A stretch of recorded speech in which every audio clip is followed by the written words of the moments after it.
નમસ્તે મિત્રો, ગઈકાલે મને કાપોદ્રા પોલીસ સ્ટેશનમાંથી પીઆઈ કેઆઈ મોદી કે એવું કંઈક નામ હતું એમનો ફોન આવ્યો કે તમારી વિરુદ્ધ એક ફરિયાદ આવી છે, તમારી અને જલ્પા પટેલ વિરુદ્ધ.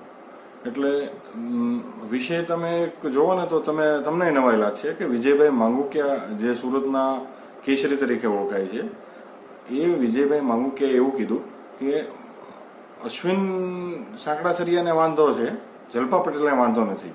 એટલે અશ્વિન સાંકળાસરિયા જે રીતના સોશિયલ મીડિયામાં જલ્પા પટેલના ઇસ્યુને લઈને જે વિષયને જગાવે છે, એને કારણે અમારી શાખ ઉપર અને અમારી ઇજ્જત ઉપર અમને કંઈક લાગી આવ્યું છે કે આ અમે બદનામ થઈ રહ્યા છીએ. એટલા માટે એની ઉપર માનહાનિનો દાવો કે એનાથી જે કલમો લાગતી હોય લગાડવા માટેની એને અરજી આપી છે. મિત્રો, સમાજની એકતા માટે આજ સુધી ગળા સુધી જે ભરી રાખ્યું હતું અને મીડિયા જેને છુપાવે છે, એ આજે મારે તમને બધાને કહેવું છે. શરૂઆતથી લઈને આજ સુધી આ લોકોએ સમાજને ગુમરાહ કરવા સિવાય કશું કર્યું નથી. જ્યારે જલ્પા પટેલ બધાના નામ લે છે, નિલેશ એરવડિયા સહિતના મોટા મોટા કે જે નિલેશ એરવડિયાની તો દીકરી એના ઉંમરની છે, એની ઉપર પણ જે આ ગંભીર આક્ષેપો લગાવ્યા છે, આજ સુધી બહાર નથી આવ્યા. તમામ પુરુષ જે કથિત ઓડિયો ક્લિપની અંદર જેમના નામ છે, એ તમામ આ ઘટના, આ જે એક શરમજનક ઘટના થઈ છે એના દુષ્પ્રેરિતના તમામ સહભાગી છે. એક પણ મિત્ર જો એ જલ્પા પટેલ નામની દીકરી એની આબરૂની બીકે, સમાજની બીકે એના પરિવાર એને કાંઈ પણ કરશે તો એ તમામ એના જવાબદાર છે. આ દિલ્હી પોલીસ સ્ટેશનમાં આ ફરિયાદ લખાવેલી છે અને એમાં કોઈ બાંધછોડ નથી કરવાની. જેને જે થતું હોય જે થાય એ કરવા માંડે. મિત્રો, હવે હાર્દિક પટેલ ઉપર આવીએ. અત્યાર સુધી સમાજની એકતા માટે હાર્દિક પટેલના કેટલા જે પાપો છે એ અત્યાર સુધી આપણે ડાયટ્યા કે ભાઈ સમાજ એક થયો છે, સમાજને કંઈક મળવું જોઈએ, એ આશયથી આજ સુધી એની વિશે કાંઈ કીધું નથી. આ તમારો હાર્દિક એટલો બધો પાક સાફ અને નીટ એન્ડ ક્લીન હોય તો આવી જાય મારી સામે. આ દરેક વસ્તુ હું તમને અત્યારે જે કહું છું એ સ્પષ્ટ અને સાચી 100%. હાર્દિક મહિનાના પહેલા સપ્તાહમાં 2015માં આંદોલનની પહેલા 2 મહિના 3 મહિના પહેલા દિલ્હી આવેલો અને દિલ્હી આવ્યો ત્યારે એ બાય કાર આવ્યો. દિલ્હી મને મળ્યો. અમે સોશિયલ મીડિયાના મિત્રો હતા. દિલ્હી આવીને મને કે મારે કપડાની ખરીદી કરવી છે, કપડાની ખરીદી ક્યાં કરશું? એટલે મેં કનોટ પ્લેસના સારા જે મોલના એડ્રેસ આપ્યા. એ કપડાના મોલની અંદર એણે ખરીદી કરી. ખરીદી કોના માટે કરી કહું? એના પત્ની માટે, કે આ મારી વાઇફ છે, અમે હનીમૂન માટે આવ્યા છીએ અને મને કપડાની ખરીદી કરવી છે, એટલે કપડાની ખરીદી કરી. ત્યારબાદ એ મસૂરી, એમને રિસોર્ટમાં કંઈક હનીમૂન માટે મસૂરી જવું છે. મસૂરી એમને જવા માટે ત્યાં કઈ જગ્યાએ સારો રિસોર્ટ છે એ બધી જોગવાઈ, એટલે મને કે ગોઠવણ કરી દે એમ. એટલે મેં મારો મિત્ર એક ત્યાં હતો, હાલ એ મિત્ર અત્યારે હયાત પણ નથી, છતાં પણ હું તમને અત્યારે કહું છું કે હાર્દિક પટેલ પાક સાફ હોય તો કહી દે કે એ મસૂરી આ મને તો ખ્યાલ છે જે હોટલની અંદર હાર્દિક મસૂરીમાં રોકાણો હતો એ હોટલના રજિસ્ટરમાં હાર્દિકની હાલમાં પણ સાઇન મોજૂદ છે. અને હાર્દિક આ બાબતે અત્યાર સુધી આપણે જેટલી વાર કીધું હતું કે 8 ઓગસ્ટે હું જ્યારે મહેસાણા આવ્યો હતો ત્યારે અવસર પાર્ટી પ્લોટના જે પ્રોગ્રામની બહાર એને જ્યારે ખબર પડી કે મારી હાજરી પહેલીવાર ગુજરાતમાં રૂબરૂ હું આવું છું, અને હાર્દિક આજ સુધી કોઈ પણ ડિબેટમાં મારી સામે મીડિયાવાળાને પૂછવું હોય તો પૂછી લેજો, હું જે ડિબેટમાં 25 ઓગસ્ટ પહેલા હોઉં એ ડિબેટ છોડીને જતો રહેતો હતો. 8 ઓગસ્ટે અવસર પાર્ટી પ્લોટના જે સભા હતી એ સભાની પહેલા હાર્દિકે મને કીધું, બહાર હોટલમાં બોલાવ્યો. હોટલના પ્રાંગણમાં અમે પાર્ટી પ્લોટથી 2-4 હોટલ જ આગળ હતા. એ કે અશ્વિનભાઈ અહીંયા દિલ્હીથી આવ્યા, તમે મને કહેતા પણ નથી.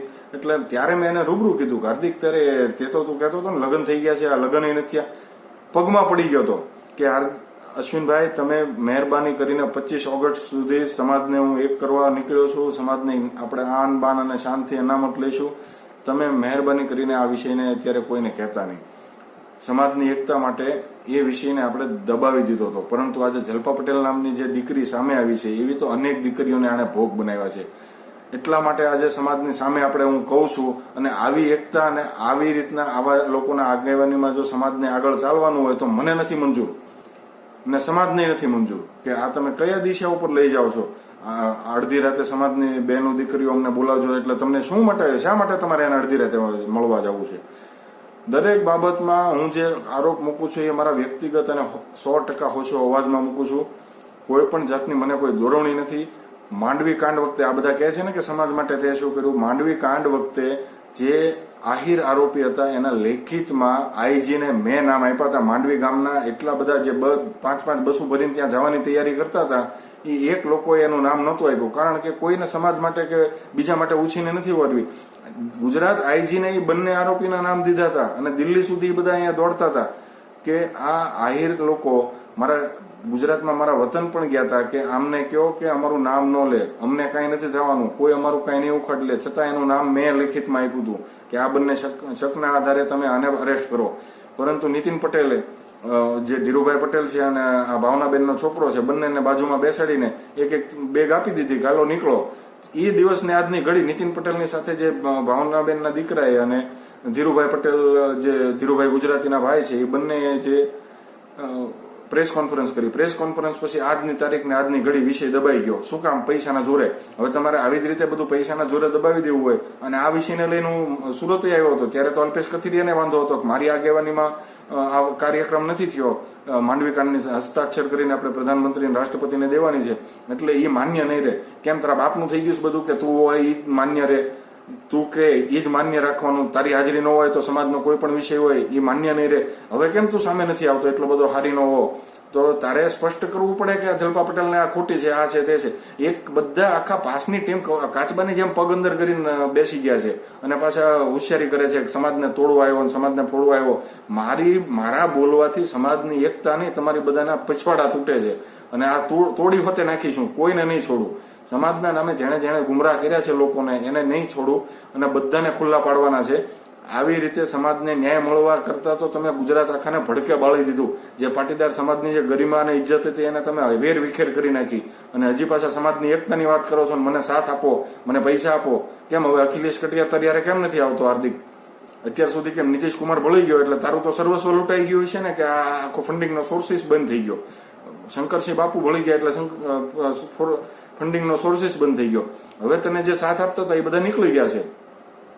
હવે તું એકલો પીડ્યો છે એટલે હવે તને પાછા સમાજના વડીલો સાંભળ્યા કે હવે જે મળે એ પતાવો ને હવે મારે સમાજને ન્યાય અપાવવો છે. 2 વર્ષથી દોડીએ છીએ થાકી ગયા છે. તો તેથી તું કહેતો હતો મેરાથોન છે, લાંબી દોડ છે, દોડવા જાય એકલો.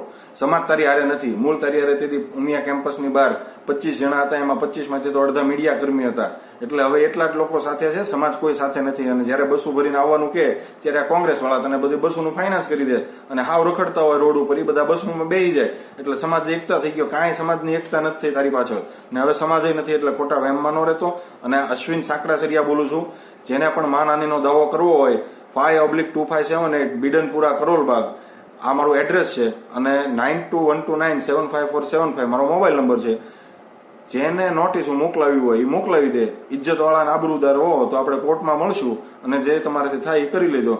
જય સરદાર, જય પાટીદાર. અને આ વાત સાચી લાગી હોય તો ગુજરાતમાં તમામ લોકોને ખબર પડે, પાટીદાર સમાજના દરેક લોકોને ખબર પડે એટલા માટે વધુમાં વધુ શેર કરજો. કારણ કે મીડિયા આ વિષયને દબાવી દે છે. મીડિયાને હાર્દિકને જીવતો રાખવામાં રસ છે, કારણ કે હાર્દિક જીવતો હોય છે તો રોજે રોજ બંડલ આવે છે, એ આવશે. સાચી વાત મીડિયા નહીં દેખાડે. આ સાચી વાત લોકોને ખબર પડે અને સમાજના દરેક લોકો સુધી આ જાગૃતતા ફેલાય એના માટે દરેક આ વિડીયોને લાઇક અને શેર કરે એવી આશા રાખું છું. જય હિન્દ, જય જય ગરવી ગુજરાત.